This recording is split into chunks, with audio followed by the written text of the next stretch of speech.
Assalamualaikum warahmatullahi wabarakatuh. Alhamdulillah. Thumma alhamdulillah.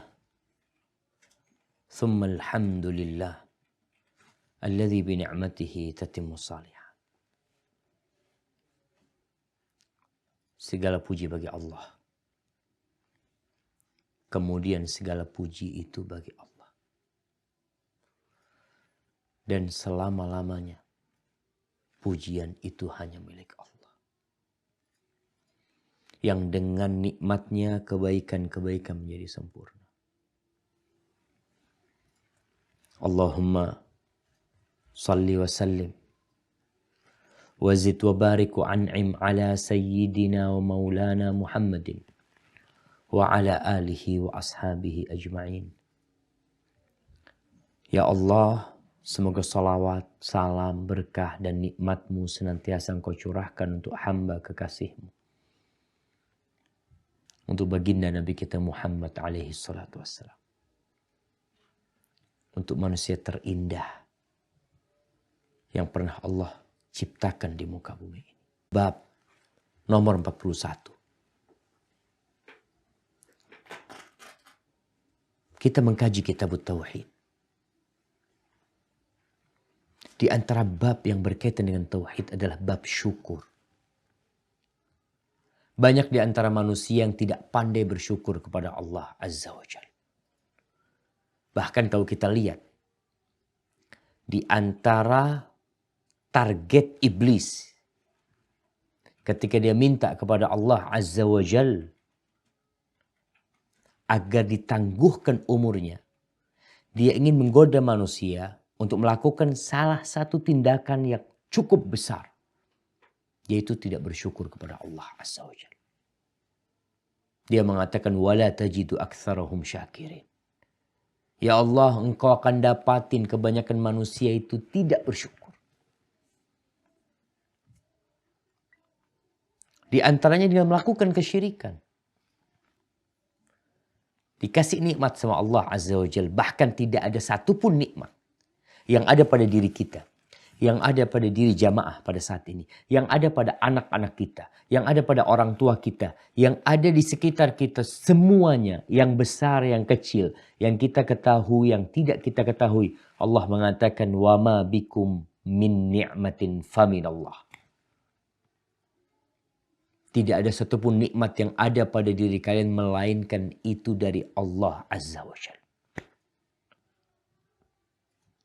Dan Allah katakan, wa in ta'uddu ni'matallahi la tuhsuha. Kalau kalian hendak menghitung nikmat yang Allah berikan kepada kalian, kalian nggak akan pernah bisa menghitung. Nggak bakalan. Tapi terkadang kita lupa, lalai, berpaling, lengah. Kita bicara satu nikmat. Satu nikmat. Nikmat streaming. Orang bisa nonton kajian streaming. Kalau engkau berpikir, bagaimana Allah menjadikan Anda bisa ceramah didengar orang di tempat yang berbeda. Dari mulai ada Telkomselnya mungkin. Tiang yang dipasang. Berapa orang yang masang itu tiang? Allah kasih kekuatan kepada mereka untuk masang. Ada yang mengalirkan aliran listriknya. Ada yang kemudian datang keliling untuk pasang kabel. Yang pakai kabel. Dia pasang ke rumah. Dia masuk ke Allah Akbar. Perjalanan panjang sehingga kita kemudian bisa nonton live. Tapi terkadang engkau hanya mengingat kau yang bayar. Oh, ana bayar Ustaz. Subhanallah. Ahibati fillah.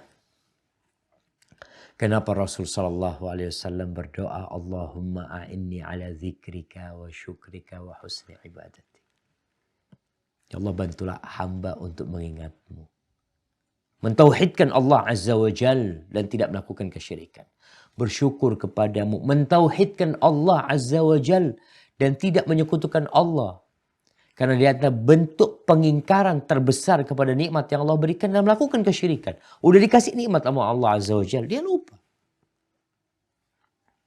Nah, silahkan dibaca. Bab 41, ingkar kepada Allah. Firman Allah adalah ya'rifuna ni'matallahi tsumma yunkirunaha wa aktsaruhumul kafirun. Maka mereka mengetahui nikmat Allah, kemudian mereka mengingkarinya dan kebanyakan mereka adalah ingkar kepada Allah. Dalam menafsiri ayat di atas, Mujahid berkata bahwa maksudnya adalah kata-kata seseorang. Ini adalah harta kekayaanku yang aku warisi dari nenek moyangku. Aun bin Abdullah mengatakan, yakni kata mereka, kalau bukan karena fulan, tentu tidak akan menjadi begini. Menurut tafsiran Ibnu Qutaibah, mereka itu mengatakan adalah berkat syafaat sesembahan-sembahan kita.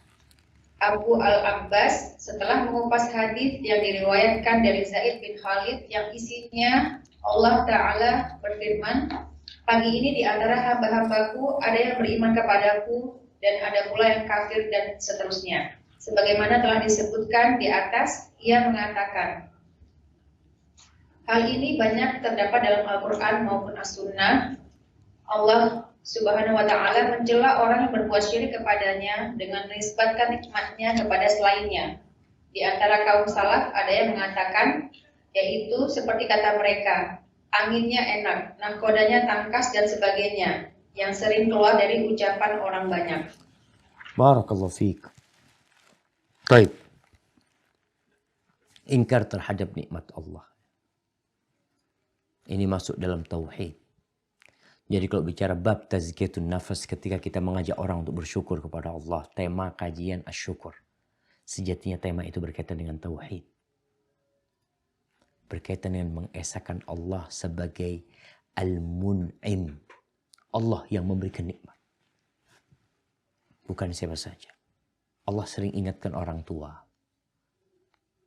Supaya sadar bahwasanya yang kau berikan kepada anakmu itu dari Allah. Kalau ada orang yang takut dengan masa depan anaknya, takut anaknya nggak bisa sekolah, yang kasih rezeki itu Allah, bukan engkau, bukan kita, bukan antum. Di sini Allah sebutkan ya'rifuna ni'matallahi thumma yumkiruna di surat An-Nahl. Allah mengatakan mereka mengetahui nikmat Allah. Mereka tahu itu nikmat dari Allah, kemudian mereka mengingkarinya.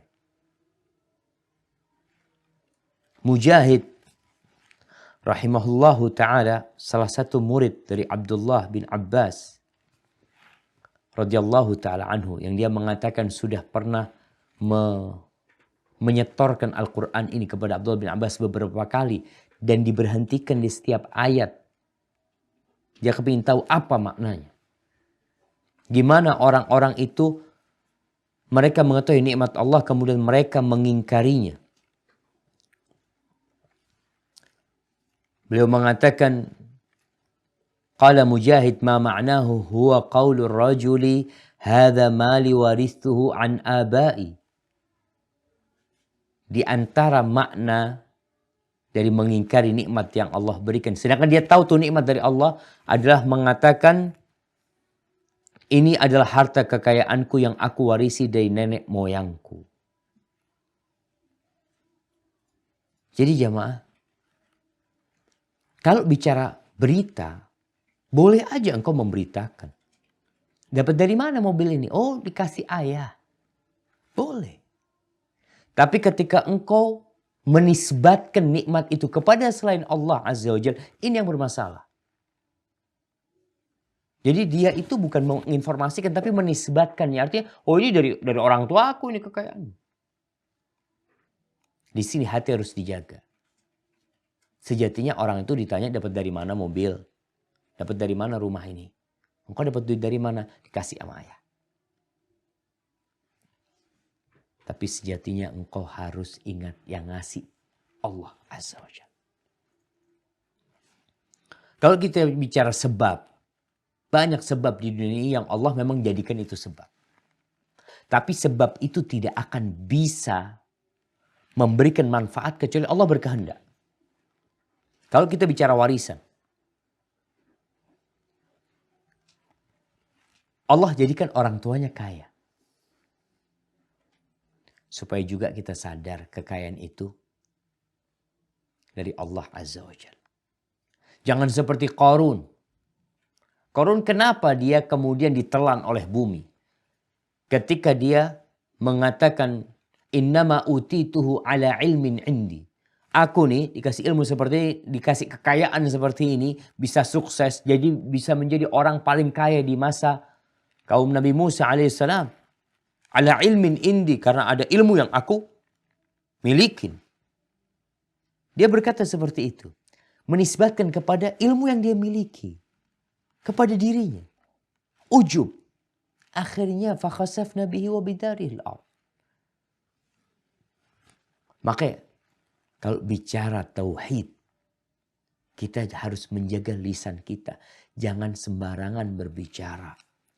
Karena kebanyakan yang masukkan ke dalam api neraka itu adalah ucapan lisan kita. Maka di sini disebutkan. Tuh. Orang-orang subhanallah. Mengatakan ini dari orang tuaku. Haibati fillah. Aun bin Abdullah berkata disebutkan di sini. Apa kata dia? Yaquluna laula fulan lam yakun kadza. Andai kata bukan karena fulan tidak akan terjadi. Oh, andai kata bukan karena polisinya tadi datang tuh habis sudah kita. Oh, hancur sudah kita. Kau lupa kalau bicara tadi warisan. Yang membuat orang tuamu kaya siapa? Allah. Kemudian dia meninggal dunia. Lalu siapa yang membagi warisan itu? Allah Azza wa Jalla. Maka ingat bagi orang-orang kaya, engkau tidak punya hak di harta itu kecuali sesuai dengan yang Allah arahkan. Kalau ada orang tua membagi warisan sesuai dengan keinginannya, dosa dia. Dia tulis wasiat buat fulan 2,5%, buat fulan sekian. Dia yang bagi. Makanya Allah Subhanahu wa taala mengatakan wa atahum min malillahi alladzi atakum. Berikan kepada mereka harta yang Allah berikan kepada kalian dari harta Allah. Makanya subhanallah orang Badui ketika datang kepada Nabi SAW yang menarik selendangnya sehingga memerah leher Nabi SAW. Apa kata orang Badui ini mengatakan a'tini min malillah alladzi atak la min malik. Kasihkan kepada aku harta yang Allah berikan kepadamu. Harta Allah yang Allah titipkan kepadamu. Bukan dari hartamu. Sampai seperti itu tauhidnya. Jadi Allah yang bagi, Allah yang kasih, Allah yang bagi. Sampai pembagiannya Allah turunkan di surat An-Nisa. Ayat 11, ayat 12. Allah bagikan seperti ini cara membaginya. Kenapa? Karena itu milik Allah Azza wa Jalla. Nisbatkan kepada Allah. Ini dari Allah Azza wa Jalla. Jadi kalau mau menisbatkan katakan ini dari Allah. Kemudian dari orang tuaku. Ya Allah kasih kepada orang tuaku. Kemudian alhamdulillah aku dapat itu. Kemudian kembali kepada perkataan Aun ibn Abdillah. Dia mengatakan yaquluna laula fulan lam yakun kaza. Aun mengatakan kalaulah bukan karena fulan tentu tidak akan menjadi seperti ini. Ini bicara syukur, bicara orang-orang yang mengingkari apa yang Allah berikan kepada mereka. Kalau bukan karena fulan tentu tidak akan menjadi seperti ini. Kita bicara tadi polisi, dokter, bos, keluarga kita. Ada orang-orang yang mungkin punya kemampuan. Mamanya alhamdulillah nih. Karena polisi fulan anak bisa selesai urusan. Anak gak masuk penjara. Sejatinya siapa yang menghidupkan itu orang? Siapa yang menjadikan orang itu akhirnya mau membantu dirimu? Hati manusia ini ada di antara jari jemari Allah Azza wa Jal. Yuqallibuha kaifa yasha. Allah bolak-balikan seperti yang Allah kehendaki. Semaunya Allah Azza wa Jalla. Maka ketika terselamat dari musibah. Gara-gara tiang itu anak selamat. Subhanallah. Engkau sembunyi di balik tiang. Ada badai yang datang. Kemudian engkau selamat. Engkau mengatakan gara-gara tiang itu. Kok gara-gara tiang? Tiang itu hanya sebab. Berapa banyak tiang yang juga ambruk. Tiang yang juga terjatuh. Yang menimpa orang yang sembunyi di balik. Jadi ketahuilah semua sebab itu yang syar'i. Yang diperbolehkan. Sebab itu tidak akan bisa memberikan pengaruh kecuali al-musabbib. Yaitu Allah Azza wa Jalla mengizinkan hal itu terjadi. Obat, kalau kita bicara obat. Engkau sembuh, oh gara-gara obat ini sembuh aku. Kok gara-gara obat itu? Berapa banyak orang minum obat ini gak sembuh dan mati. Dengan penyakit yang sama, dikasih obat yang sama, berangkat ke dokter yang sama, yang satu meninggal, yang dua hidup. Kok bisa seperti itu dokter? Dokter mengatakan, memang yang menyembuhkan itu Allah Azza wa Jalla. Ini cuma sebab, makanya jangan meyakini dia itu yang memberikan pengaruh. Orang-orang kadang-kala melakukan kesyirikan karena ketakutan. Seperti orang yang umpamanya menyembelih sesuatu untuk selain Allah Azza wa Jalla. Ini bentuk ketidaksyukuran dia kepada Allah Azza wa Jalla. Dia takut dengan makhluk, dia takut dengan benda. Yang sejatinya yang menciptakan makhluk itu siapa? Allah. Yang menciptakan benda itu siapa? Allah Azza wa Jalla. Kemudian kau mengingkari nikmat yang Allah berikan. Jadi Syekh Ibn Utsaimin mengatakan, kalau bicara memberikan berita aja, engkau alhamdulillah sembuh dari dokter mana? Alhamdulillah anak berobat ke dokter fulan. Itu hanya berita tapi tidak menisbatkan kesembuhan kepada dokter fulan. Bukan fulan yang menyembuhkan anak. Kemudian Qutaibah. Sedangkan menurut penafsiran Ibn Qutaibah, dia mengatakan, yaquluna hadza bi syafa'ati alihatina. Dia mereka mengatakan nikmat tersebut adalah berkat syafaat sesembahan-sesembahan kita. Oh ini kebun bisa? Bisa. Kadang-kadang kita lihat bisa berbuah dengan baik. Dan sawah yang bisa menghasilkan padi, beras dengan kualitas yang bagus. Sebagian mengatakan ini karena Dewi Sri. Sehingga mereka meyakini hal itu. Dengan syafaat, dengan pertolongan ya dewa-dewi mereka. Dan kita tahu subhanallah, tidak ada yang bisa memberikan syafaat kecuali Allah Azza wa Jalla, dan Allah yang memberikan izin. Apalagi sesembahan-sesembahan itu yang dijadikan sekutu bagi Allah Azza wa Jalla.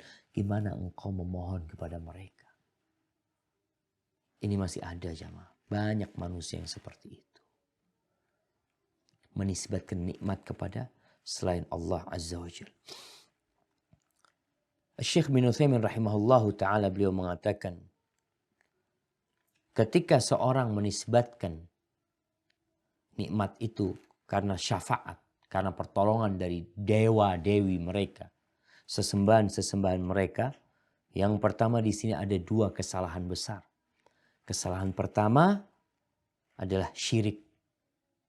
Dia menyekutukan Allah dengan sesembahan-sesembahan mereka. Yang kedua, dia menetapkan sebab yang gak benar.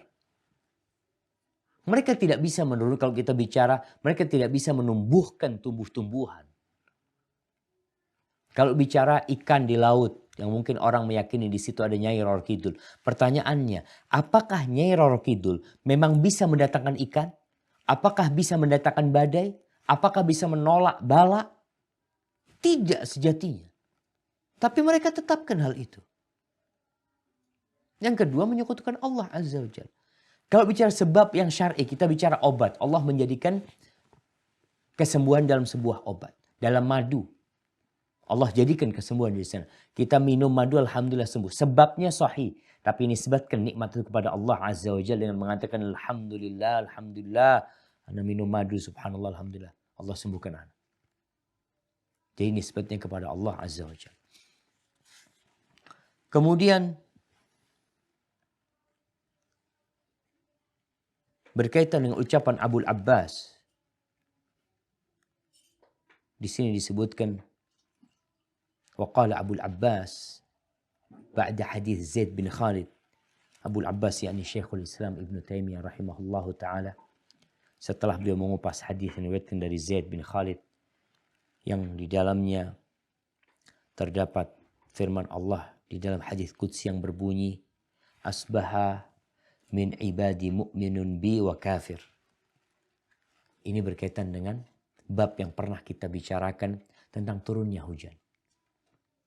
Kemarin jamaah ada satu hal yang menarik ya. Ketika anak isi kajian di Banjarmasin. Kan Masya Allah jamaahnya meluber keluar masjid karena masjidnya kecil. Akhirnya pasang tenda. Masih meluber lagi. Karena takut hujan. Itu ada orang-orang yang menawarkan diri untuk nyarang hujan. Artinya menahan turunnya hujan. Mereka tahan turunnya hujan. Mereka menawarkan diri. Berarti yang seperti ini ada di masyarakat. Masih ada. Kadangkala setelah pengantin ya acara resepsi. Hujan gak turun. Karena disarang kata mereka. Setelah itu hujannya turun. Oh ini gara-gara fulan. Fulan ini Masya Allah dia ya mungkin mengatakan orang yang punya kekuatan bisa menyerang hujan. Siapa yang bisa menyerang hujan? Allah Azza wa Jalla. Makanya ketika suatu hari turun hujan kepada Nabi SAW. Lalu Nabi SAW selesai sholat. Beliau mengatakan kepada para sahabatnya. Asbaha min ibadi mu'minun bi wa kafir. Ada sebagian di antara hambaku yang beriman kepadaku pada pagi hari ini. Ada yang kafir. Siapa yang beriman? Yang beriman adalah yang mengatakan mutirna bifadlillah. Kita dapat hujan karena karunia Allah Azza wa Jalla. Yang kafir adalah yang mengatakan kita dapat hujan karena bulan, karena bintang ini dan bintang itu. Menisbatkan turunnya hujan kepada bintang. Bukan kepada Allah Azza wa Jalla. Lalu Syekhul Islam Ibn Taimiyah mengatakan wahada kathirun fil kitabi was sunnah. Beliau mengatakan ini banyak. Allah sebutkan dalam Al-Quran dan dalam sunnah Nabi alaihi salatu wassalam mencela orang-orang yang man yudhifu in'amahu ila ghairihi wa yusyrik bihi. Orang-orang yang menisbatkan nikmat kepada selain Allah dan melakukan kesyirikan dengannya. Dia menisbatkan nikmat itu kepada selain Allah Azza wa Jalla. Kepada sebabnya saja. Lupa sama Allah yang menciptakan itu sebab. Yang menyebabkan sebab itu jadi bisa berlaku. Bisa berpengaruh.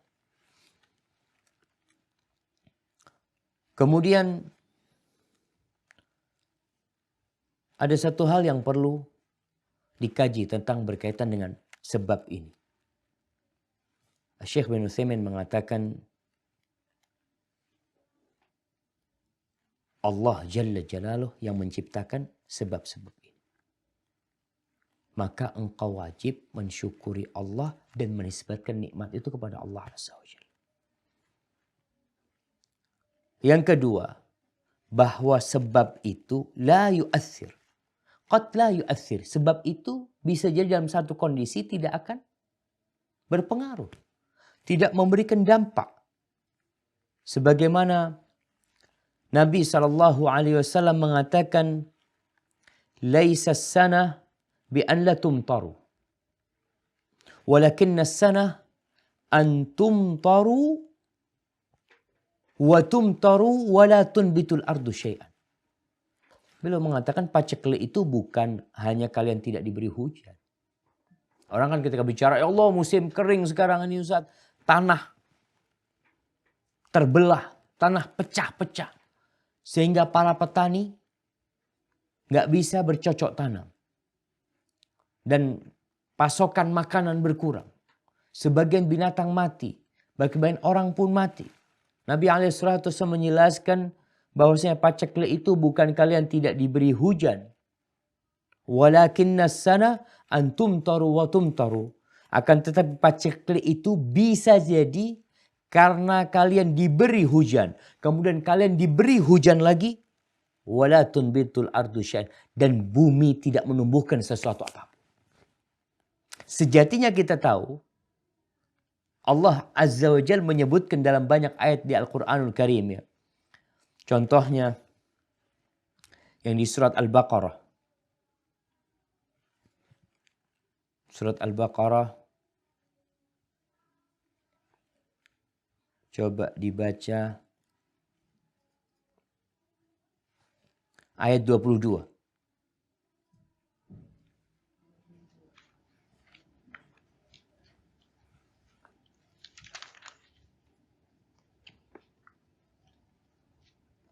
Nah, tafadhal. Ayat 22 ya Ustaz? Ya. Bismillahirrahmanirrahim. Alladzi ja'ala lakum al-ardha firasyan was-samaa'a binaa'a wa anzala minas samaa'i maa'an fa akhraja bihi minas thamarati rizqan lakum fala taj'alu lillahi andadan wa antum ta'lamun. Dialah yang menjadikan bumi sebagai hamparan bagimu dan langit sebagai atap. Dan dialah yang menurunkan air hujan dari langit. Lalu dia hasilkan dengan hujan itu buah-buahan sebagai rizki untukmu. Karena itu janganlah kamu mengadakan tandingan-tandingan bagi Allah. Padahal kamu mengetahui. Nah, di akhir ayat ini Allah sebutkan wa antum ta'lamun. Dalam kondisi kalian tahu itu nikmat dari Allah Azza wa Jalla. Allah yang menurunkan air dari langit, menumbuhkan tumbuh-tumbuhan, pohon itu berbuah, orang bisa makan buah-buahan, lalu engkau menyekutukan Allah Azza wa Jalla. Tapi ternyata ada orang-orang yang Masya Allah. Ada orang-orang yang dikasih hujan sama Allah Azza wa Jalla. Dikasih hujan, tenggelam negeri itu dengan hujan. Banjir yang kita lihat. Allah berikan air hujan sehingga menenggelamkan ratusan hektar. Ribuan hektar pertanian rusak semuanya. Ini paceklik. Orang berharap hujan supaya bisa tumbuh. Tapi ternyata sebab itu bisa Allah jadikan tidak berlaku. Bahkan dikasih hujan. Dan bumi tidak menumbuhkan sesuatu apapun. Supaya engkau sadar. Sebab itu tetap sebab. Kita perlu meminta kepada Allah Azza wa Jalla. Tatkala hujan turun. Kita diperintahkan berdoa. Apa doanya ketika hujan turun jemaah? Allahumma sayyiban nafi'an. Kita minta, kita tahu air ini bisa bermanfaat, bisa jadi azab. Maka kita mengatakan Allahumma sayyiban nafi'an. Ya Allah jadikan hujan yang bermanfaat. Entah di daerah Jakarta, kemarin daerah Bandung, kemarin daerah Jawa Timur, daerah Medan, di mana-mana tempat hujan itu nggak bermanfaat, tapi bahkan menjadi azab buat mereka. Ketika hujan turun, orang kekurangan asupan air bersih. Nggak ada air bersih. Air ada di hadapan mereka, tapi nggak bisa mereka minum. Maka menunjukkan bahwasanya innallaha ala kulli syai'in qadir. Allah maha kuasa atas segala sesuatu. Kita ini makhluk yang lemah. Yang seharusnya kita tahu diri. Dengan cara apa? Dengan menisbatkan nikmat kepada Allah Azza wa Jalla. Sebagai contoh jemaah. Adapun yang ketiga tadi kita sampaikan, terkadang sebab tersebut terhalang sesuatu yang menghalanginya. Sehingga tidak bisa memberikan pengaruh. Lalu disebutkan di sini. Di antara kaum salaf ada yang mengatakan tentang ayat yang tadi kita bahas. Kaqaulihim kanat ar-rih tayyibatan wal mallah hadhiqan wa nahwi dhalika mimma huwa jari ala alsinatin katsira. Dia mengatakan anginnya bagus. Bagus anginnya. Nahkodanya tangkas. Sehingga kita selamat. Ketika naik perahu. Ini terjadi sama kita. Kadangkala kita naik mobil, terjadi kecelakaan di depan. Supirnya tangkas. Kemudian dia bisa ngambil kiri dan selamat tidak tertabrak. Oh, mobilnya bagus memang tadi itu. Bukan mobil dari negara-negara yang bikin mobil jelek. Mobilnya bagus, supirnya bagus, tangkas. Selamat kita. Kemana Allah Azza wa Jalla? Sebagian orang mobilnya lebih bagus dari mobil yang antum tunggangin. Supirnya lebih bagus dari supir yang nyetirin itu. Tapi takdir Allah Azza wa Jalla. Sehingga antum selamat itu karena takdir Allah. Seharusnya engkau mengatakan Alhamdulillah. Rasul sallallahu alaihi wasallam mengatakan, wa'lam annal ummata law ijtama'at.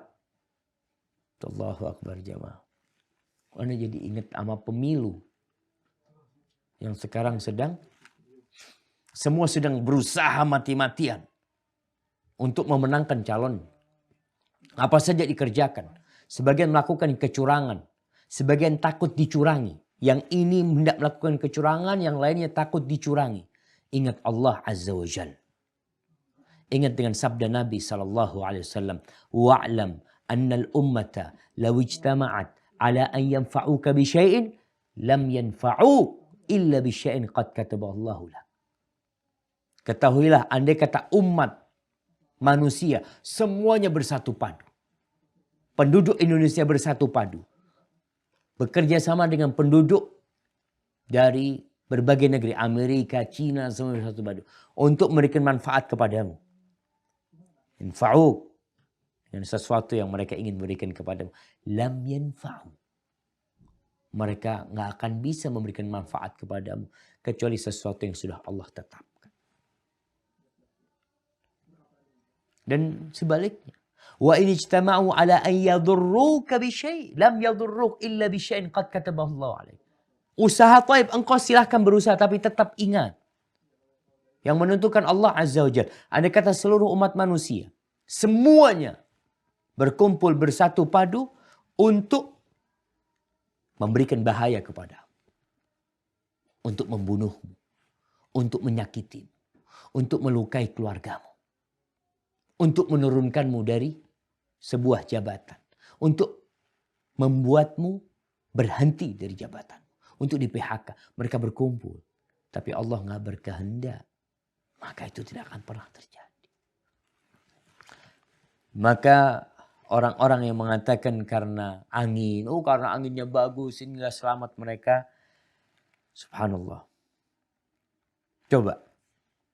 Dibaca di surat Yunus ayat 22.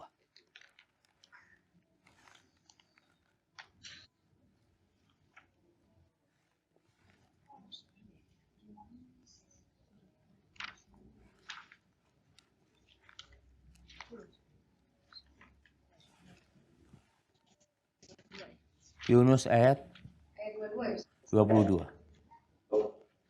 22 Ustaz. Nah.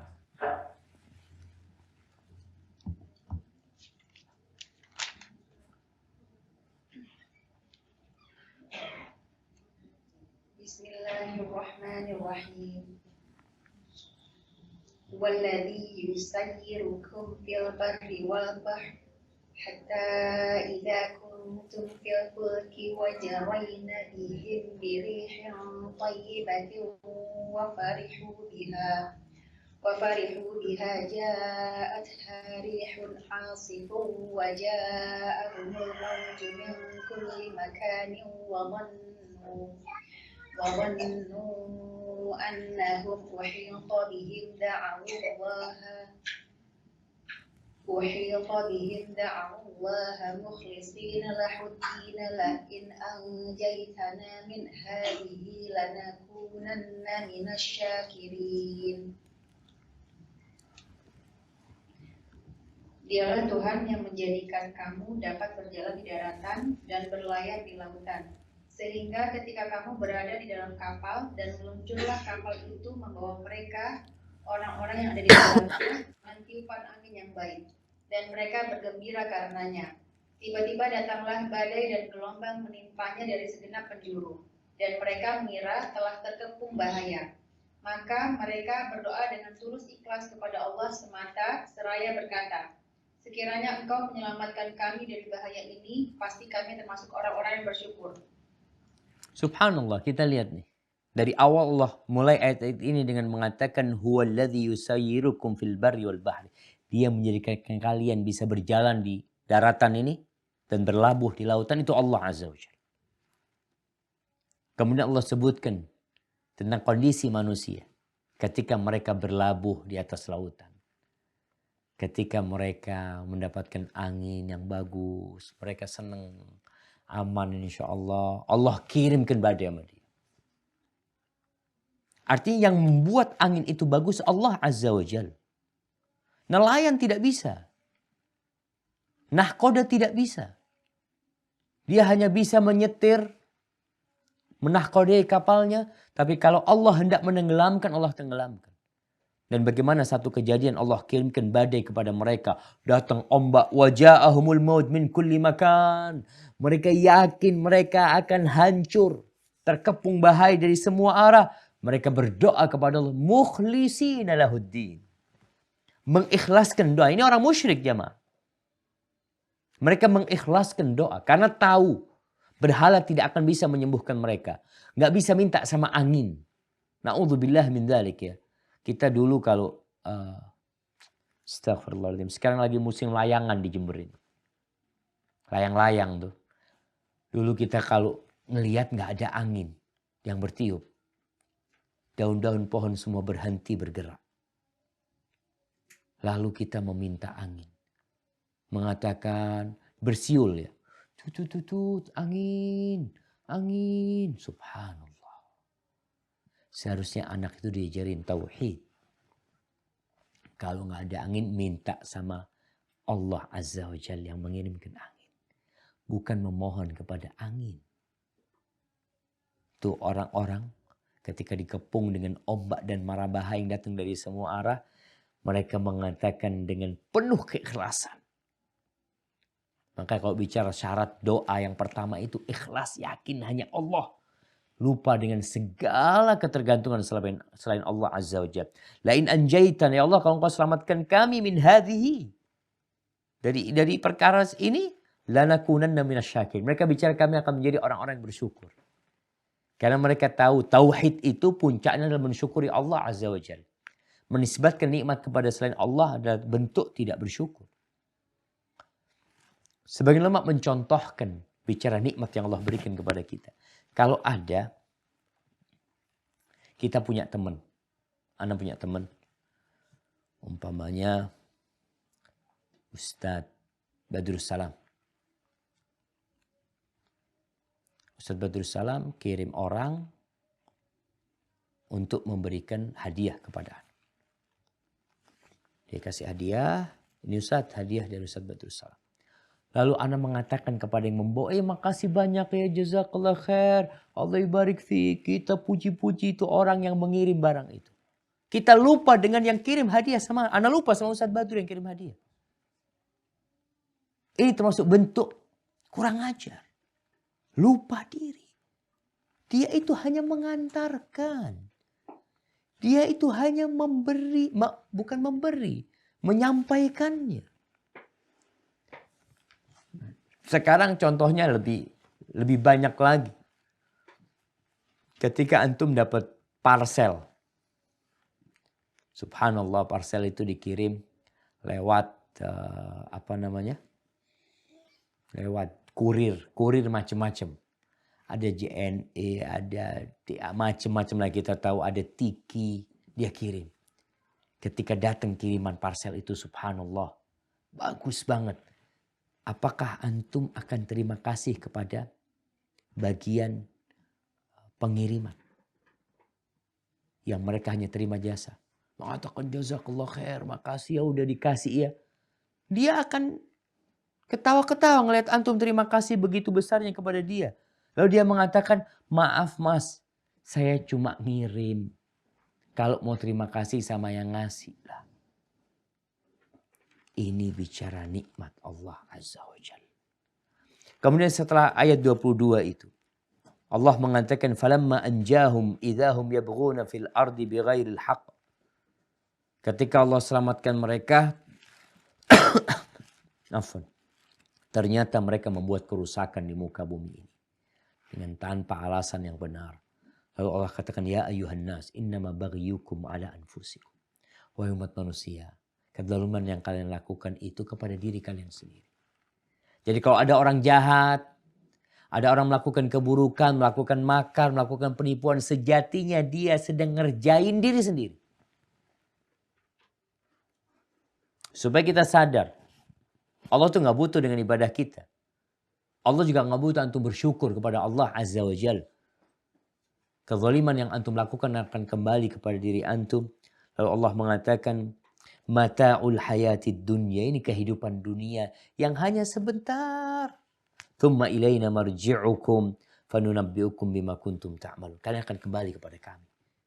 Kemudian kami akan berikan informasi kepada kalian tentang apa yang kalian kerjakan selama hidup di dunia. Kembali kepada nikmat Allah Azza wa Jalla. Hendaklah kita mensyukuri. Belajar bagaimana mensyukuri nikmat Allah Azza wa Jalla. Yang pertama, dengan hati. Meyakini bahwa nikmat ini dari Allah Azza wa Jalla. Dalam sebuah zikir pagi yang memang hadis yang dibicarakan oleh para ulama. Bagaimana seorang mengatakan Allahumma ma asbaha bi min ni'matin au bi ahadin min khalqika faminka wahdaka la syarika lak falakal hamdu wa lakal syukur. Ya Allah, tidak ada satupun nikmat yang ada pada diriku atau ada pada salah satu makhlukmu, siapa saja, semuanya, melainkan nikmat itu dari Engkau ya Allah. Ini yakin. Maka bagimu segala puji dan bagimu segala syukur. Setelah hati kita meyakini hal itu, maka lisan kita mengucapkan alhamdulillah. Kita lihat baginda Nabi Muhammad SAW dalam kondisi suka dan duka, beliau bersyukur kepada Allah Azza wa Jalla. Ketika beliau mendapatkan nikmat, mendapatkan sesuatu yang menyenangkan, apa kata beliau? Beliau mengatakan alhamdulillah alladzi bi ni'matihi tatimmus shalihat. Segala puji bagi Allah Azza wa Jalla yang dengan nikmatnya kebaikan-kebaikan menjadi sempurna. Ketika beliau mendapati kondisi yang berat buat beliau, apa kata beliau? Alhamdulillah ala kulli hal. Subhanallah. Segala puji bagi Allah. Jadi benar-benar Allah semuanya. Selesai makan alhamdulillah. Selesai makan enak banget. Ini kokinya bagus nih. Ikannya bagus. Itu yang bikin koki bisa masak siapa? Allah Azza wa Jalla. Bisa jadi kokinya sakit pada saat engkau makan di tempat itu. Diganti koki yang lain. Dimasakin ikan goreng, bisa jadi ikannya busuk yang dihadapkan kepadamu. Maka ingat, lisan kita hendaklah senantiasa memuji Allah. Bangun tidur, apa yang kita lakukan? Alhamdulillah alladzi ahyana ba'dama amatana wa ilaihin nusyur. Kita kembali mengatakan segala puji bagi Allah Azza wa Jalla yang telah memberikan nikmatnya kepada kita. Yang sehingga kita bisa bangun dari tidur kita. Bisa terjaga dari tidur kita. Sebagian orang terjaga dari tidurnya dalam kondisi sakit. Sebagian orang tidak bisa menggerakkan kaki. Sebagian orang tidak bisa bangun dari tempat tidurnya. Subhanallah. Jadi di sini benar-benar pujian itu hanya bagi Allah Azza wa Jalla. Maka hendaklah lisan kita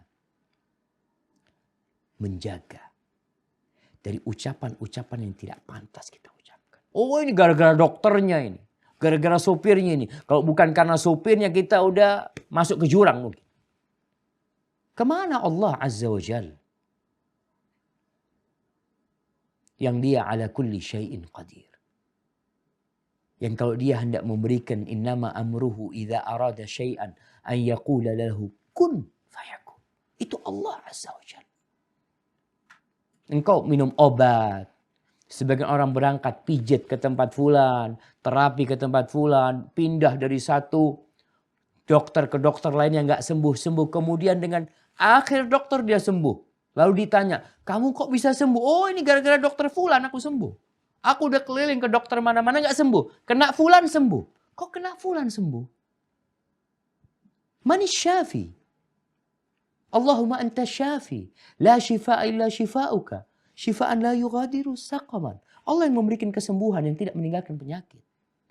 Obat. Ana sudah coba obat ini, obat itu. Subhanallah dengan obat ini selesai urusanku.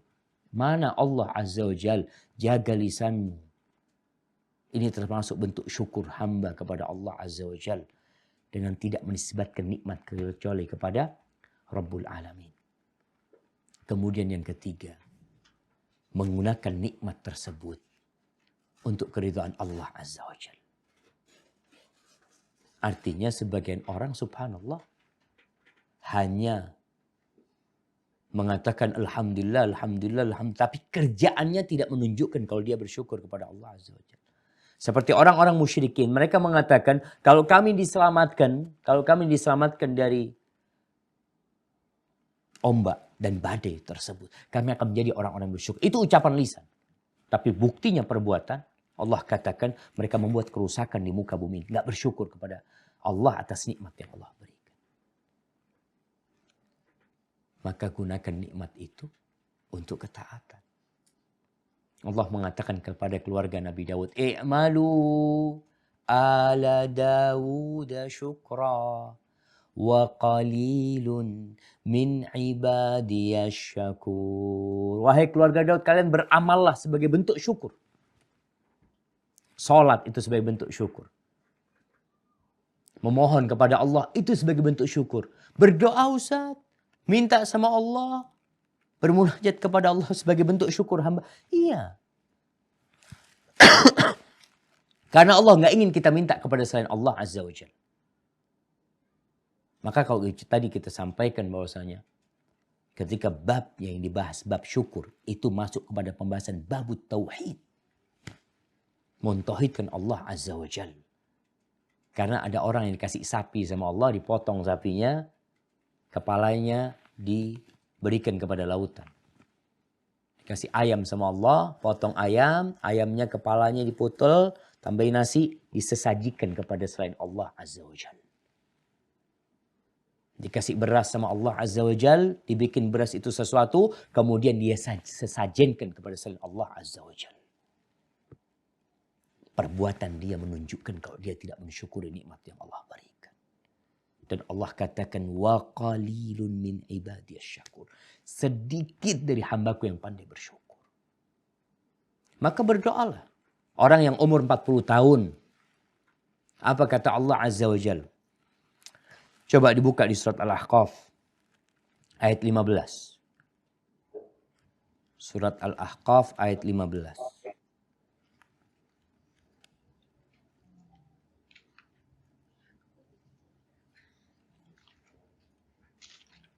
Nah, silahkan.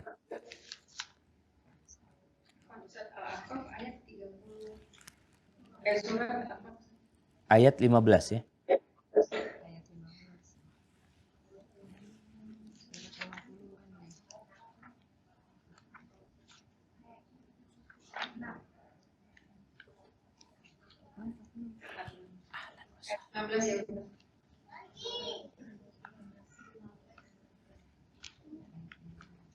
Nah, tafadhal. Bismillahirrahmanirrahim. Wasainal insana biwalidayhi ihsana. Hamalathu ummuhu kurhan wa wada'athu kurha. Wa hamluhu wa fisaluhu 30 syahra. حتى إذا بلغ أشده وبلغ 40 سنة قال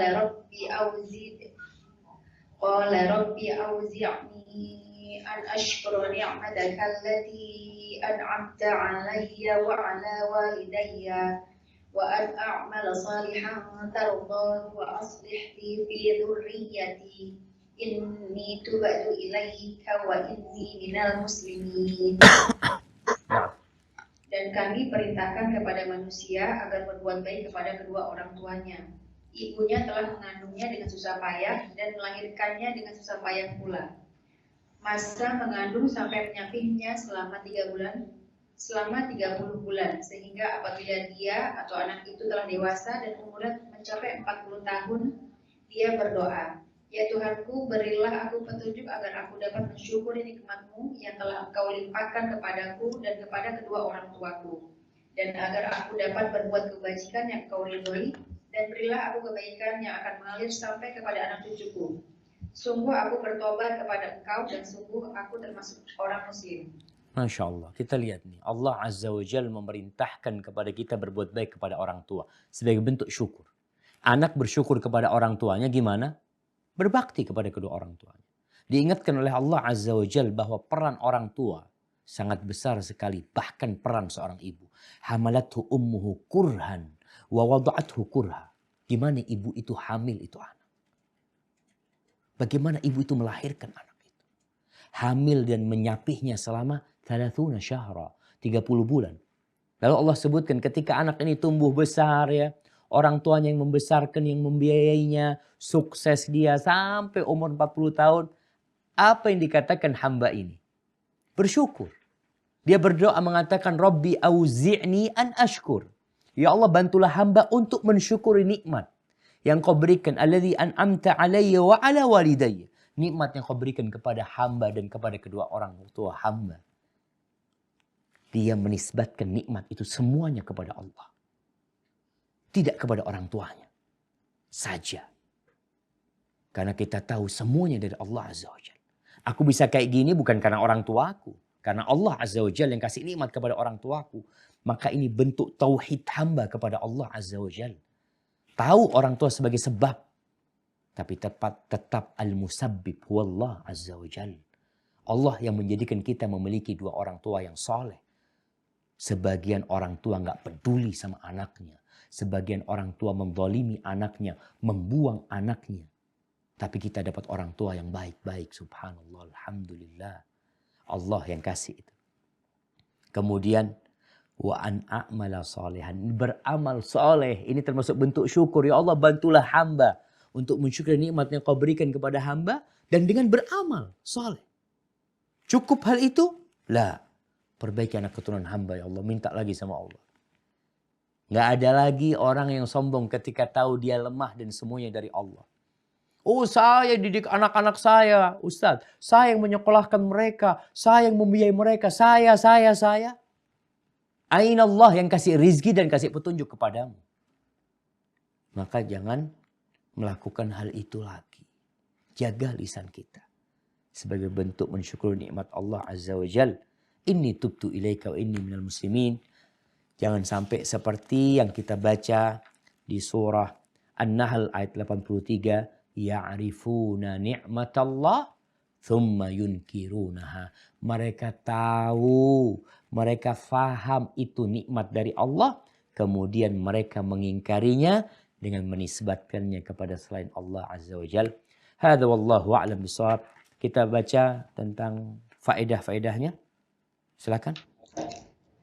Kandungan bab ini nomor 1, tafsiran mengetahui nikmat Allah tetapi kemudian mengingkarinya. Nah, ingat mengetahui nikmat Allah tapi kemudian mengingkarinya seperti ucapan seseorang, kalau bukan karena fulan, kalau bukan karena angin yang bagus, kalau bukan karena obatnya yang bagus, kita nggak akan sembuh. Nah, yang kedua.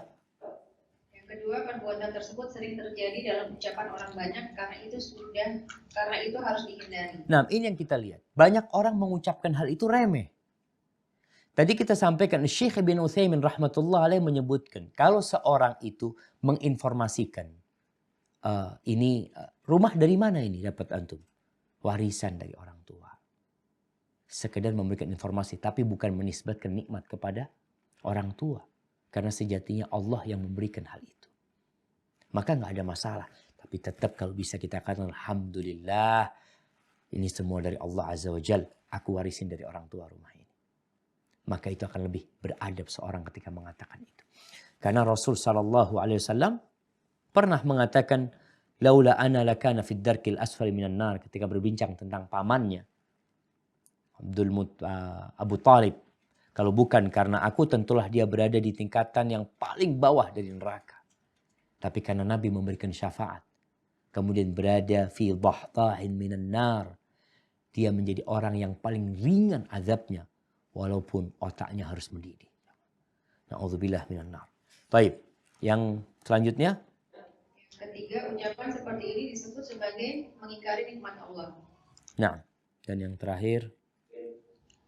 Yang keempat, bahwa dua hal yang bertentangan dengan ini, mengetahui nikmat Allah dan mengingkarinya, bisa terjadi dalam diri manusia. Naam, hadzal waqi'. Ini yang terjadi. Orang itu tahu, dikasih tahu sama bapaknya, nak yang biayain sekolah semua itu bapak. Nah umpamanya dia katakan ini macam-macam, ya Allah kasih rezeki sama bapak, alhamdulillah engkau bisa sekolah. Tapi anak durhaka sama orang tuanya. Itu terjadi. Artinya banyak orang yang tahu nikmat dari Allah Azza wa Jalla, tapi dia mengingkari nikmat tersebut. Hadza wallahu a'lam bissawab. Kita masuk ke sesi tanya jawab. Silakan kalau ada yang ingin ditanyakan. Barakallahu fikum.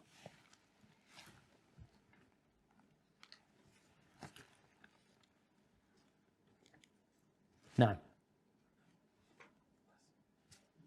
ini Anda baca. Baik, ini ada pertanyaan. 1. Ustadz, anak-anak akhwat usia SMA. Qadarullah ananda bermasalah di sekolah. Sehingga Ana dipanggil oleh pihak sekolah. Mohon nasihatnya buat Ana. Apa yang harus Ana lakukan sebagai orang tua agar anak Ana menjadi soleha. Barakallahu fiik. Nah, jamaah, berkaitan dengan pendidikan anak. Ketahuilah, madrasah pertama buat anak kita adalah rumah kita. Dulu nggak ada tuh TK, nggak ada SD, nggak ada SMP, nggak ada SMA, nggak ada kuliah. Tapi ternyata orang-orang bisa menjadi orang-orang yang sukses. Bisa menjadi orang soleh. Bermula dari rumah. Kemudian yang kedua, kalau mau disekolahkan, orang tua harus pilih sekolah. Kadangkala sekolah yang bagus biayanya mahal. Kadangkala sekolah yang bagus tempatnya jauh. Tapi orang tua harus berkorban. Menyisihkan waktu demi anak-anak. Karena tanggung jawab dari Allah Azza wa Jalla. Kalau engkau bisa di rumah, ahlan wa sahlan. Nggak bisa, engkau sekolahkan, cari sekolahan yang bagus. Ketika anak disekolahkan, bukan berarti tugas orang tua selesai. Sebagian orang itu memasukkan anaknya ke SMP, SMA, ke pesantren. Dia pikir anaknya pulang jadi orang soleh. Sampai ada kejadian seorang yang mengirim anaknya ke Yaman. Dia harapkan anaknya pulang jadi syekh. Orang tuanya zaman dulu ini nunggu anaknya. Dia dapat surat anaknya datang. Insya Allah tanggal sekian naik kapal sekian. Ditunggu di pelabuhan. Ditunggu anaknya. Dia pikir anaknya jadi syekh. Turun dari pelabuhan, dari kapal, dilihat anaknya jadi penyanyi. Akhirnya menjadi sebuah permisalan yang mengatakan dhanantu dhannan fakhaba dhanni. Dhanantu syaikhan faja'al mughanni. Aku kira dengan perkiraan yang indah. Aku kira anakku itu jadi syekh. Ternyata pulang jadi penyanyi. Berarti harus ada sinergi antara orang tua sama sekolahan. Nanti dipanggil sekolah ini bagus sebenarnya. Artinya memang supaya dikasih tahu anaknya seperti ini, seperti itu. Walaupun sekarang mungkin banyak orang tua yang sudah tidak peduli dan sekolahan juga nggak peduli. Kalau kita lihat sekolah-sekolah di negeri kita lebih memikirkan angka nilai dia ujian nasional daripada nilai akhlak dan perilaku dia. Sehingga kita lihat banyak orang-orang sukses, pejabat-pejabat negara, wakil-wakil rakyat yang akhir hidupnya di penjara. Dia punya ilmu, tapi nggak punya akhlak dan karakter yang baik. Karena itu tidak diajarkan di banyak sekolahan. Maka nanti harus punya peran. Bagaimana ada buku, istilahnya buku apa ya? Buku perantara ya. Atau buku penyambung antara sekolah dengan wali. Kemudian nanti juga perlu tanya sama anak-anak, kau berteman dengan siapa. Seorang syekh pernah mengatakan, terkadang kita ini mendidik anak kita dengan baik. Subhanallah. Keluar rumah, 2-3 hari rusak semua hasil yang pernah kita ajarkan kepada dia.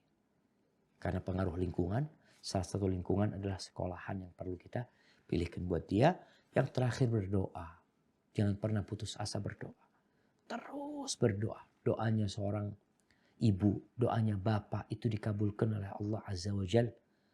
Dan berhusnudzon. Apa yang terjadi itu sebagai ujian buat anti. Wallahi jamaah ya. Ada seorang ibu. Dia tanya. Anaknya ini anak soleh dalam pandangan dia. Sekolahnya bagus. Ikut takhasus. Bahasa Arab macam-macam. Ketemu sama seorang cowok. Na'udzubillah diajak berzina. Kita perlu hati-hati sama anak-anak kita. Maka berdoa minta sama Allah karena kita nggak bisa 24 jam mengawasin anak kita. Baik, yang kedua Ustadz, saya ingin membayar hutang. Tapi jumlahnya akan saya lebihkan daripada jumlah dengan niat sedekah dan berterima kasih. Bolehkah? Boleh aja jamaah. Jadi berkaitan dengan utang ini, Rasulullah SAW mengatakan khairukum ahsanukum qadaan. Orang yang terbaik di antara kalian adalah paling baik kalau bayar utang. Jadi pernah Nabi SAW utang seekor onta. Kemudian ketika mau bayar, onta yang seumur dengan onta dia itu nggak ada. Akhirnya Nabi SAW berikan onta yang lebih baik daripada onta tersebut. Jadi hukum asalnya boleh.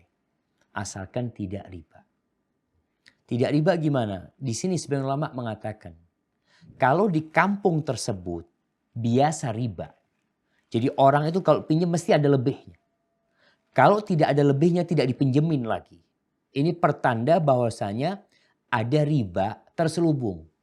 Memang tidak disebutkan dalam akad. Karena sesuatu yang menjadi tradisi itu bisa menjadi syarat walaupun tidak diucapkan. Artinya antum pinjam sama anak 1 juta nih. 1 juta anak kasih. Antum kembalikan 1 juta saja, bulan depan pinjam lagi anak gak kasih. Berarti tambahan itu dipersyaratkan. Kalau seperti itu gak boleh. Tapi gak ada. Anak pinjam 1 juta, anak balikin 1 juta. Itu biasa kayak gitu. Cuma anak punya rezeki, anak mau lebihkan ya sebagai bentuk sedekah atau berbuat baik sama dia. Terima kasih sama dia.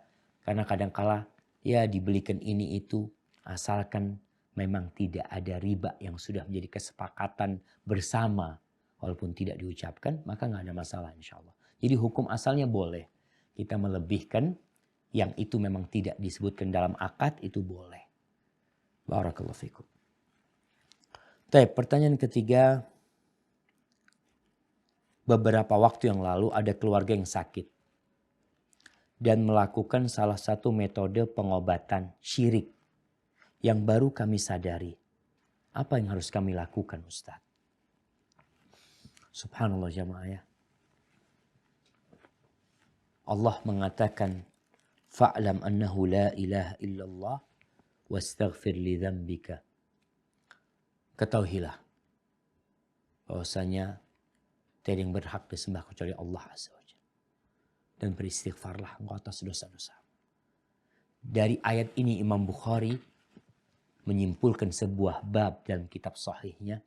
Babun al-ilmu qabla al-qawli wal-amal.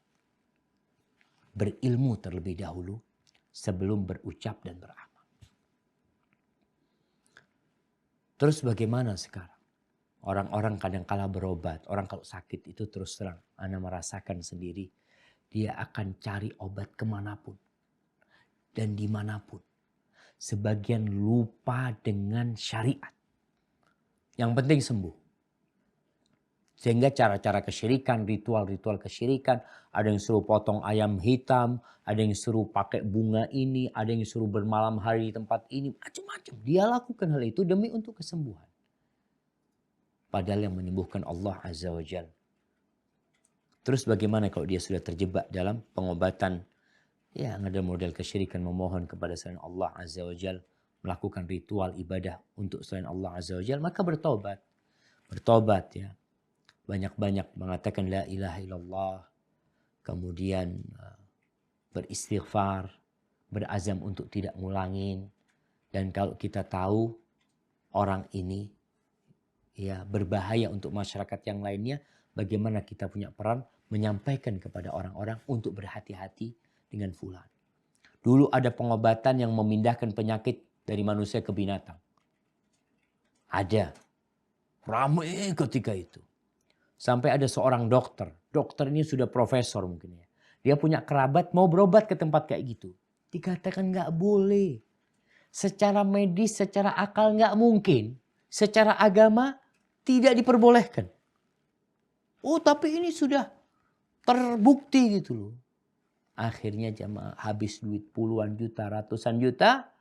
Katanya oh penyakitnya kanker. Kankernya sudah dipindah ke sapi. Sudah dipindah ke ayam atau ke kambing. Habis itu mati tuh orang.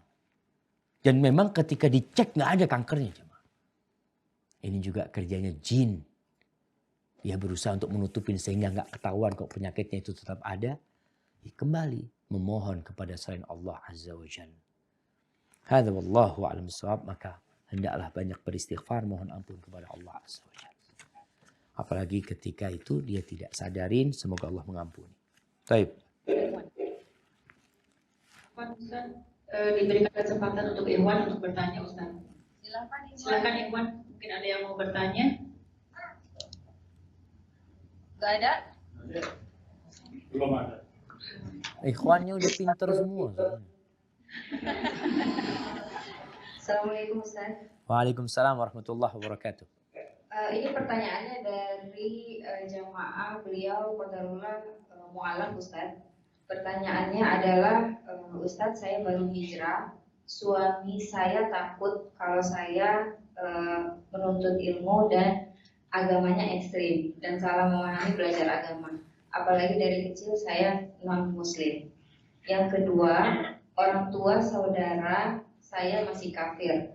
Rencana dalam waktu dekat ini saya mau pulang kampung. Pertanyaan saya, apakah nanti di rumah orang tua saya tetap pakai hijab di dalam rumah atau pakaian bebas seperti biasa?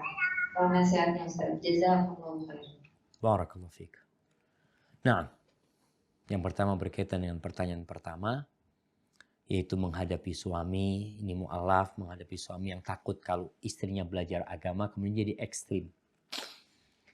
Ini pemahaman yang menyimpang. Memang ketika orientalis menyebutkan penyebab terjadinya terorisme, mereka sebutkan salah satunya adalah belajar agama. Ini pandangan orang-orang kafir. Karena dalam pandangan dia, kalau orang Islam nggak belajar agama, jadi Islam yang moderat. Menerima semua agama, bahkan menganggap semua agama sama. Kalau belajar agama, akhirnya dia mengatakan agama dia yang benar, yang lain salah. Dia anggap itu sebagai unsur radikal yang didapat dari belajar agama. Subhanallah. Ini sebuah kajian yang sangat tidak tepat sekali. Seorang muslim ketika belajar agama mendalam, dia akan menjadi rahmatan lil alamin. Hendaklah kita semua faham. Hanya saja memang manusia ini nggak suka dengan aturan. Kita dengan aturan pemerintah sebagian nggak suka. Nggak suka pakai helm, nggak suka pakai sabuk pengaman, nggak suka adanya lampu merah. Coba kalau orang itu nggak belajar aturan pemerintah. Dia nggak tahu dengan lampu merah, nggak tahu dengan ini boleh, nggak boleh di jalan. Oh aman dia jalan tanpa ada yang mengganggu. Apakah dikatakan seperti itu kemudian? Ya sudah nggak perlu engkau belajar. Ngambil SIM nggak perlu tahu aturan. Supaya engkau tidak terbebani dengan belajar itu. Kalau engkau mau ngambil SIM harus belajar rambu-rambu semuanya. Ada orang di kampung nyetir tanpa tahu rambu-rambu. Sebagian nggak pakai spion, nggak pakai apa, bebas. Kalau dia belajar rambu-rambu akhirnya berhati-hati dia berjalan. Dia lihat nggak boleh belok kiri, dia nggak belok kiri. Larangan putar balik, dia tidak putar balik. Jadi sejatinya orang yang belajar agama itu Seperti orang yang tahu dengan rambu-rambu lalu lintas sehingga menyebabkan jalan di lintas jalan-jalan itu penuh dengan keamanan dan kedamaian.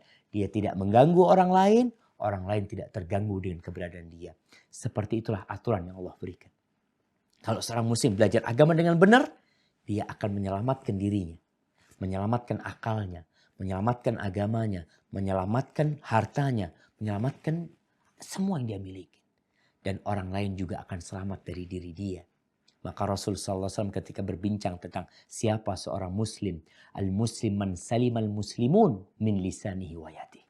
Muslim yang sebenarnya itu adalah yang orang lain selamat dari gangguan tangan dan lisan dia. Jadi memang ketakutan suami atau ketakutan orang tua ketika anaknya belajar agama itu karena melihat adanya opini yang diciptakan oleh media. Kalau orang beragama, dilihat jenggotan, ini aliran sesat, radikal sudah. Berlebih-lebihan. Nggak boleh berlebih-lebihan dalam beragama. Tidak boleh. Beragama yang biasa aja. Ini gimana beragama yang biasa? Laksanakan perintah, jauhi larangan, selesai. Tapi kita harus tahu mana yang perintah dan mana yang larangan. Nggak boleh berlebih-lebihan. Sholat duhur 6 rakaat haram hukumnya. Puasa 40 hari. 30 hari Ramadan, 10 hari Syawal. Enggak, anak mau puasa 40 hari. Subhanallah. Kau puasa 30 hari, Lebaran nggak boleh puasa. Kalau ada orang yang puasa pada waktu Idul Fitr, dosa dia. Maka nggak boleh berlebih-lebihan dalam beragama. Hendaklah biasa-biasa aja. Tapi tadi orang memang nggak suka dengan aturan. Padahal aturan dibikin untuk kebaikan manusia di dunia dan di akhirat. Contoh tadi yang sudah sampaikan. Berkaitan dengan saudaranya yang bukan muslim. Ya. Orang tuanya yang bukan muslim. Ketika dia pulang kampung, sejatinya mereka tetap mahram dia. Tetap mahram dia.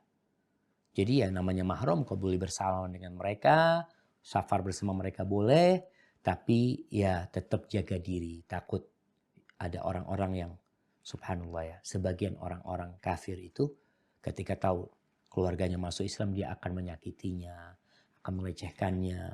Kalau takut nanti akhirnya difoto-foto sama saudaranya, kemudian disebarkan fotonya dalam kondisi dia tidak berjilbab, maka lebih baik dia tetap pakai jilbab. Hadza wallahu a'lam bissawab. Nah. Ustaz, hadis yang mengatakan tidak bersyukur kepada Allah apabila tidak berterima kasih kepada manusia. Bagaimana kita mengamalkan ini? Karena terkadang kita terlalu mengedepankan kepada manusia. Nah, iya. Hadis Nabi SAW, la yashkurullah man la yashkurun nas. Tidak bersyukur kepada Allah, orang yang tidak bersyukur kepada manusia. Bagaimana pengamalannya? Memang banyak manusia itu bersyukur kepada manusia berlebihan sama Allahnya lupa. Ada orang yang kasih antum rumah, ini kasih rumah. Kita puji-puji itu orang. Ini fulan, ini fulan, ini fulan, dari fulan. Jazakallah khair ya fulan. Terus fulan. Oke, kita ucapkan terima kasih. Jazakallah khair, makasih banyak.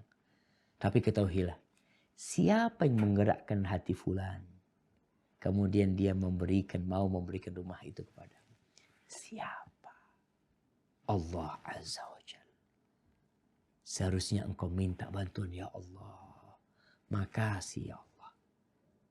Kau telah berikan rumah ini kepada aku. Jadi kita biasa aja. Kita bersyukur kepada manusia dalam artian menghargai apa yang dia berikan. Tidak mencelanya dan mengucapkan syukran. Jazakumullah khairan. Karena kata Nabi SAW di antara bentuk bersyukur kepada manusia adalah membalas kebaikan dia. Kalau dia kasih kita sesuatu, kita punya sesuatu, kita balas dia. Tapi kalau Anda nggak punya apa-apa Ustaz, memang dia orang kaya. Anda cuma bisa mendoakan. Alhamdulillah. Yahdikumullah yuslih balakum. Orang bersin alhamdulillah. Nikmat dari Allah jamaah. Ketika seorang bersin itu jantungnya berhenti. Ternyata Anda masih bisa melanjutkan kajian. Baik, jadi bersyukur kepada manusia. Tadi dengan mengatakan syukran, jazakallah khair, kita balas kebaikan dia, kita ingat jasa dia. Tapi jangan kemudian hanya dia yang diingat. Tapi sampaikan kepada Allah, alhamdulillah Allah yang kasih semuanya sama aku. Semuanya Allah yang memudahkan buat aku. Semua rizki ini, rumah, motor, mobil, jam, HP ini semua pemberian Allah Azza wa Jal memang lewat orang-orang yang memberikan kepadaku. Hadza wallahu a'lam bissawab. Nah. Ustaz, mengenai perantara perjodohan, Ustaz, apakah boleh mengirimkan foto kepada masing-masing calon akhwat dan calon ikhwannya, karena terkadang masing-masing calon ingin melihat fisiknya dulu, Ustaz. Kemudian kalau sudah cocok dengan fisiknya, maka dilanjutkan dengan ta'aruf gitu. Apakah boleh, Ustaz? Iya. Yang pertama berkaitan mengirimkan foto kepada calon pasangan kita. Kalau mau berbincang proses melamar seseorang itu, memang kita harus kenal dengan orang. Kita harus tahu. Taunya bagaimana? Ya tahu diinformasikan. Fulan ini putih. Fulan ini ya orang yang menyampaikan informasi, ya orangnya cantik lah, menurut anak orangnya cantik. Sekian. Ya kita kasih gambaran kepada dia. Selesai informasi itu, kemudian dia mencari tahu tentang agama dan akhlaknya. Nadhor itu sejatinya proses terakhir untuk menentukan jadi apa enggak. Proses terakhir. Makanya Syekh bin Utsaimin rahimahullahu ta'ala mengatakan bahwasanya syarat nadhor itu yang pertama, dia memang sudah niat menikahin perempuan ini. Benar dia niat menikahin perempuan ini. Yang kedua, ada harapan diterima. Sudah ada harapan diterima. Karena apa? Karena nadhor ini berkaitan dengan melihat sesuatu yang tidak boleh dilihat orang lain. Bukan berkaitan dengan wajah. Diperbolehkan melihat rambutnya, tangannya, betisnya. Dia pakaian dalam pakaian rumah. Jadi yang boleh melihat itu hanya dia. Orang tuanya nggak boleh ngelihat. Saudaranya mau ngelihat, Anda mau ngelihat juga nggak boleh. Ini hanya untuk orang yang mau menikah. Berkaitan dengan kirim foto, yang foto itu umpamanya hanya wajahnya saja. Kita nggak tahu. Foto itu bisa berbohong dan berdusta. Apalagi di zaman sekarang. Foto itu bisa ya dengan adanya Photoshop ya. Dengan adanya, nggak pakai Photoshop sekarang, foto ini biasa pakai HP sudah bisa dengan yang lebih cantik, lebih putih ya. Mungkin sebagian ngelihat wajah Ana di layar sana putih, ngelihat ketemu Ana, Ustadz kok hitam Ustadz ya? Ya itu gara-gara efek kamera. Mungkin seperti itu. Maka kalau foto tidak bisa menjadi standar. Yang kedua, siapa yang jamin foto itu tidak akan digunakan untuk macam-macam? Karena kalau ngelihat nggak jadi selesai. Tapi kalau foto dia bisa tunjukkan ke orang, dia simpan di sana. Maka kalau memang ingin melihat dan pakai foto, harus ada jaminan foto tersebut tidak digunakan untuk macam-macam dan foto itu asli. Mungkin seperti itu. Maka arahannya mungkin informasi yang perlu. Informasi yang cukup, bagaimana rupa dia, bagaimana wajah dia. Adapun tentang mengirimkan foto, mungkin nanti di akhir kalau memang dia sudah serius, benar-benar nikah. Karena bukan nadhor cuma ngelihat sana, ngelihat sini jemaah. Artinya ngelihat, oh nggak cocok, anak ngelihat ini nggak cocok, ngelihat ini nggak cocok. Kadang kala wajahnya biasa-biasa. Tapi ketika engkau mendengar tentang akhlak dia, di situ engkau akan tertarik. Makanya di biro jodoh para ustadz yang bikin, foto tidak dicantumkan di sana. Karena nanti foto ini dilihat oleh 70 orang. Fulan nggak cocok, fulan nggak cocok, fulan nggak cocok, fulan nggak cocok. Maka lebih baik kalau memang mau pakai foto, ada jaminan foto itu tidak dikemana-manakan ya. Hadza wallahu a'lam bissawab. Assalamualaikum. Waalaikumsalam warahmatullahi wabarakatuh. Apakah ada sholat hajat, misalkan seseorang membawa kabur uang kita supaya dia mengembalikannya, kita sholat hajat, boleh Kak Ustaz? Ada apa? Sholat hajat Ustaz. Ya. Ada orang yang membawa kabur uang kita Baik, supaya ya. dia mengembalikannya, kita sholat hajat, bolehkah? Nah, jadi memang sholat hajat itu dengan model tersendiri. bacaan tersendiri sejatinya nggak ada. Hanya saja Rasulullah SAW idza hazabahu amrun fazi'a ila shalah. Nabi SAW kalau dirundung permasalahan, beliau larikan ke sholat. Ini jadi sholat hajat.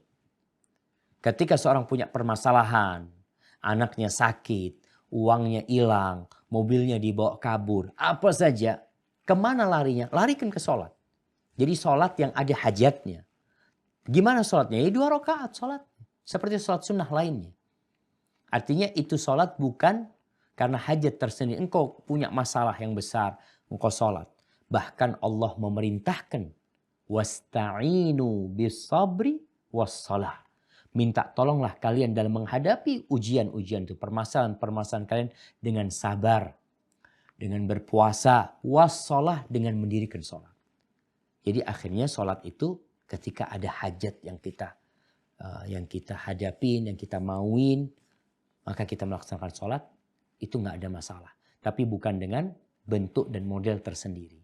Laksanakan sholat itu pada waktu-waktu yang tidak dilarang. Barakallahu fikum. Nah. Assalamualaikum Ustaz. Waalaikumsalam warahmatullahi wabarakatuh. Adakah hubungan antara hati yang bersih dengan ketauhidan kepada Allah? Jazakallahu khair. Subhanallah. Nah, adakah hubungan antara hati yang bersih dengan tauhid kepada Allah Azza wa Jalla? Jamaah, Allah mengatakan, Yauma la yanfa'u malun wala banun illa man atallaha biqalbin salim. Pada hari tidak berguna harta, tidak berguna anak, kecuali yang datang kepada Allah dengan hati yang salim, dengan hati yang selamat, dengan hati yang bersih. Selamat dari apa? Bersih dari apa? Selamat yang pertama dari kesyirikan. Ini syarat mutlak. Orang mau selamat masuk surga, hatinya harus bersih dari kesyirikan. Harus selamat dari kesyirikan. Jadi kalau bicara tentang tauhid, tentang la ilaha illallah dengan hati yang bersih, maka sejatinya hati yang bersih itu yang bersih dari kesyirikan, yang selamat dari segala penyakit hati. Kemudian dia mentauhidkan Allah Azza wa Jalla. Kemudian dia selamat dari iri dengki, selamat dari ria, selamat dari berharap pujian. Jadi ketika seorang hatinya bersih, maka dia akan mentauhidkan Allah Azza wa Jalla. Dosa-dosa mengotori hati. Sehingga disebutkan kemaksiatan itu baridul kufur. Kemaksiatan itu pengantar kepada kekufuran. Jadi jangan meremehkan ketika antum berbuat dosa. Akhirnya yang diinginkan syaitan itu antum melakukan kesyirikan. Melakukan kekufuran. Maka Allah katakan wala tattabi'u khutuwatis syaitan. Kalian jangan mengikuti langkah-langkah syaitan. Mungkin engkau alhamdulillah bertauhid Ustaz, tapi berbuat dosa masih ada dosa yang dia lakukan. Semua berbuat dosa, tapi segera bersihkan hatinya. Karena jangan-jangan nanti ketika dosa itu banyak menutupi hatinya, akhirnya engkau melakukan kesyirikan pada akhirnya. Hadza wallahu a'lam bissawab. Nah. Ustaz, kalau anak minta menikah dengan modal ba'ah atau kemampuan untuk mencari nafkah, apakah ini termasuk bentuk syukur orang tua kepada Allah karena orang tua belum punya persiapan untuk menikahkan anaknya? Nah, artinya anak sudah punya kemampuan. Ustaz mampu mencari nafkah, Ustaz. Terus apa masalahnya? Nikahkan udah. Orang tua belum punya persiapan mungkin untuk walimah dan lain sebagainya.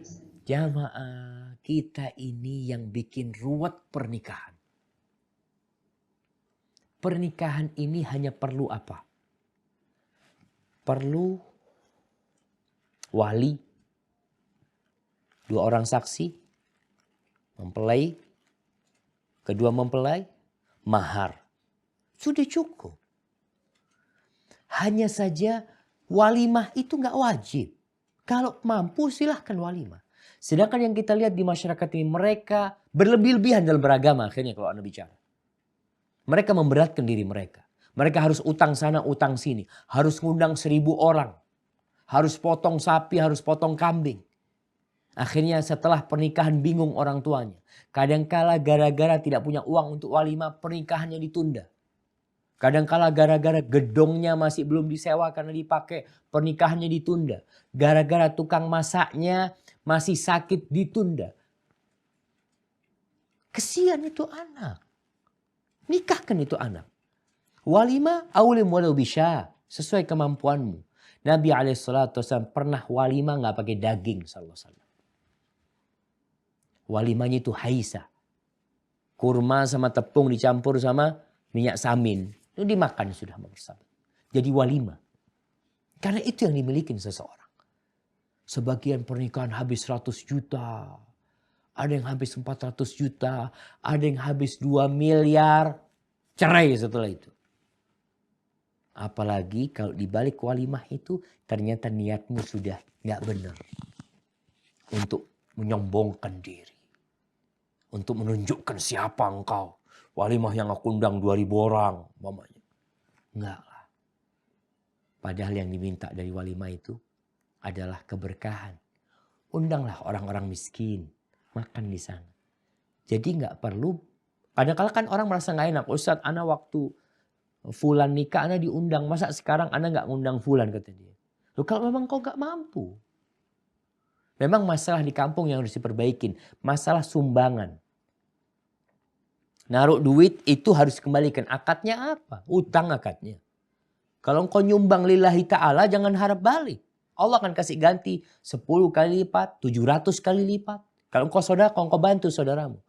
Tapi kalau engkau ngutangin dia, kemudian nanti fulan, engkau punya acara, fulan gak datang, gak nyumbang kepada ribut. Ini masalahnya bermula dari kita, ya gak belajar agama dengan cara yang baik. Kemudian keinginan nafsu dan syahwat kita untuk berlebih-lebihan.